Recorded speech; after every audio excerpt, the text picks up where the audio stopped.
There's what I call these two grand debates that kind of plague the AI community that I take issue with.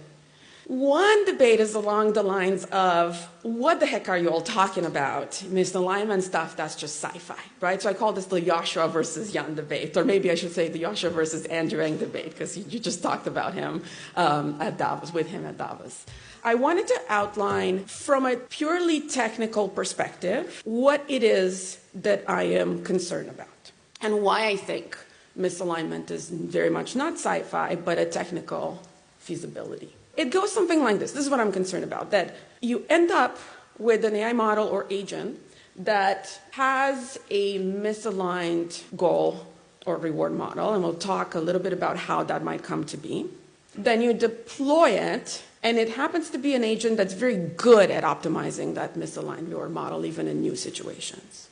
And then that affects the world in undesired ways. So I'll try for the next 5 minutes or so to kind of convince you that this can happen. So I did my PhD in robotics, in human-robot interaction.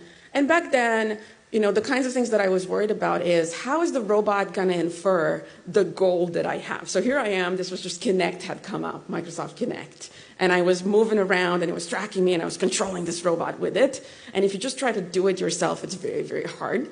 And so the robot was trying to figure out, okay, based on how Anka's moving, where's she going? What's her goal? What does she want to grab? And making that prediction and then assisting me with it. And then I went to Berkeley. And here we are on the AI floor watching AlphaGo beat Lee Sedol. And I had a bit of a holy cow moment, because it seemed we weren't in LLM paradigm yet, right? This was RL, this was MCTS, but it really seemed like there was unexpected progress in agents that optimize specified goals very well. And I started freaking out about, how are we going to specify the goals? Because in Go, it's very easy to specify the goal. What's the goal in the real world for a useful system? Imagine you enter this, I say to the robot, go and clean up my room, and it enters this beautifully laid out house of cards. How does the robot know that clean up my room doesn't mean clean up the house of cards, right? Those are the sort of things we were worried about.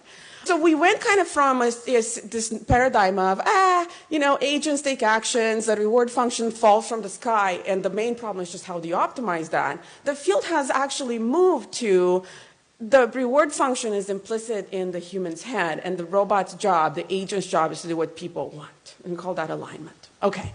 So that's how LLMs are now. That's the thing that LLMs adopted, where we try to learn reward functions from human feedback, from interaction with people. And are we done? Are we good now? And I argued that we're not good. And we're not good because of 3 reasons. One of them is that human irrationality and partial observability means that when you learn from human feedback about what is good, you can get it wrong. So this is a beautiful paper from Anthropic and Berkeley, where you run RLHF, and it looks to humans like you're doing better on the task, but you're actually doing worse on the task because of their inability to judge good performance. A scenario that I like to imagine is I go and say, make a reservation. Then the agent goes, and it realizes the restaurant is fully booked. And now I get 2 choices. It can tell me the restaurant's fully booked, sorry, choose something else. Or it could hack into the system once it has the capabilities to do so and replace the reservation with my name and then come back to me and say, I booked the reservation for you. If I don't know, if I don't have observability over the full thing that happened, what will I say? Which one is better, A or B? Well, I like to have my reservation, right? Similarly, and we've seen evidence of this in a recent Berkeley paper with Micah Carroll and all, the restaurant has no spots. The model tries to convince me to eat somewhere else because it can't get me the reservation. And instead of telling me that, it can say, well, do you really want to eat at this restaurant? There's some bad reviews, et cetera, so that, it can end up doing what I want. And there's other versions of this. So that was number 1, just the feedback, right? Then the second problem is features that are bad at very high values might be good at low values and thus rewarded in training. A present-day version of this is you train a reward model and you prefer answers with a little bit of emojis because they're fun.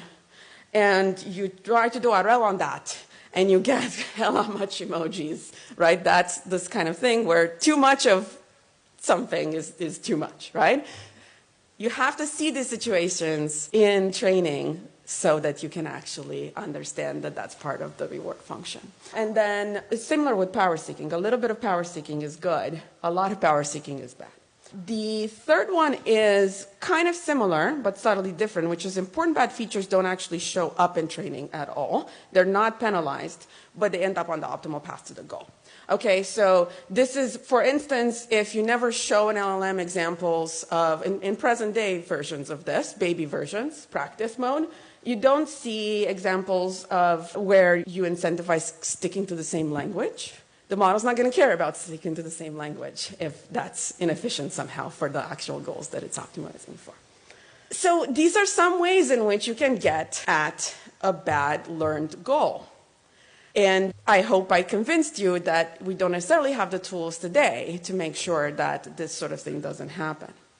Now, usually at this point, people say, well, wait. So you're telling me that the model is smart enough to hack into a restaurant or whatever and figure that out, but it's not smart enough to figure out that that's not what you would want, right? Like the paper clips example, for those of you who know it. Usually the opposition is like, wait, so it can take over the universe, but it doesn't know you don't want paper clips. Like, how dumb is that, okay? And I think that's a myth. The assumption that I have is that the model will very much know internally that people wouldn't approve. The problem is that we don't know how to extract that internal information and send it as the goal, right? That requires research. And so the problem is the model knows what I mean by don't clean up, but don't destroy my house of cards. I think there's a side effect of this, which is that optimizing a goal despite knowing that it's not what people want actually incentivizes deceptive behavior, and that's what we call deceptive misalignment. Okay, now all of this is fine if the models suck at optimizing those goals. You'll see training situations, you'll catch them, you'll redefine, you'll iterate. The concerning part is when the model actually has the ability to optimize internally. So this is the other myth. Well, we'll see all this stuff, we'll fix it. You can, except when the model starts being able to optimize in out-of-distribution situations very well. That requires the model to not just rely on a policy that it's learned, but internally in that neural policy to be able to actually do some form of planning. And if it can do that, and if it can do that without chain of thought, without using a scratchpad, that is the concerning capability. How can that happen? It can happen because of what Yasha was saying. We're pre-training to imitate humans. Humans have goals. You have to be able to plan for those kinds of goals to be able to predict the next thing that might happen.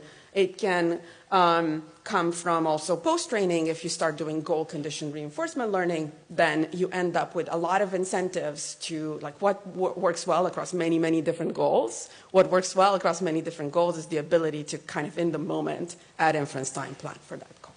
Okay, so that's where I stand. Misalignment is not sci-fi. There's an actual technical path